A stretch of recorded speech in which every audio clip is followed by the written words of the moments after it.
wagenda okuviirayo buli muntu yenna ajja kubanga asobola kati balibo beekutte ku obusoga bukeeredde mu ssanyu olw'embaga ya ise bantu William Gabulana Diop wokuna ne ine bantu Jovia Mutesi nga zikunukkiriza okuwera ssaawa ennya ez'okumakya Kyabazinga afulumya olubiri lwe olw'ebudumbula mu kamuli gye yasuze era awubidde ku bantu be wakati mu ssanyu.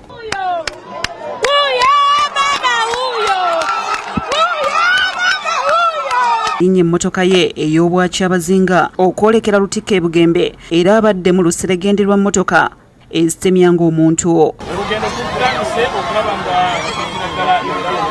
Abantu bakwatiridde ku luguudo oluva e Kamuli okudda e Jjinja naddala mu bubuga obw'enjawulo nga Buwenge, Kasambira, Namulesa n'ewalala.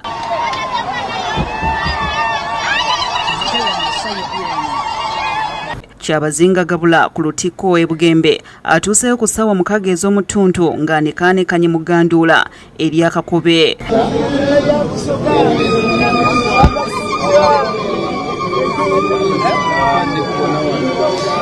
Ate okuva e Mayuge ine bantu Jovia Mutesi gy'azaalwa libadde essanyu jjerere ng'ab'eŋŋanda n'emikwano bamusiibula ku kyalo St. Mulumba.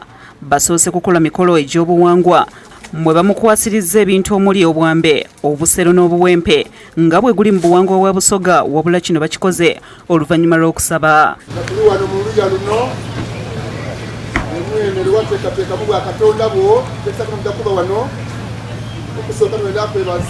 Omukolo gukoleddwa minisita ow'agulonaguli Justin Lumumba Kasule ng'akwasizza ssenga wa Jovia Mutesi Florence Mwanja.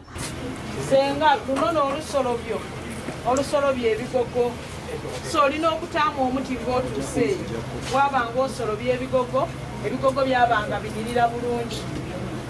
So senga mukulu wa muto wange obanga otuuseeyo maama akamba akasogani kano akamba akagera ng'ayolekera ku Lutikko e Bugembe awerekeddwako bazadde be n'ab'eŋŋanda etolodde akabuga k'e Mayuge ne balyoka batuuka ku Lutikko wakati mu kuyimba ennyimba ezimuwanda n'abandi okusiimula emmotoka ye.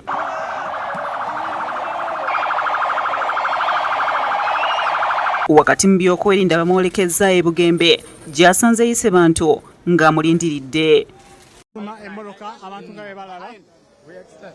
era ayandiriziddwa Katuukiro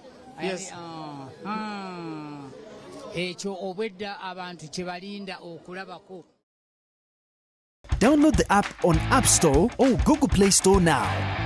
Vision Digital Experience, the future of media.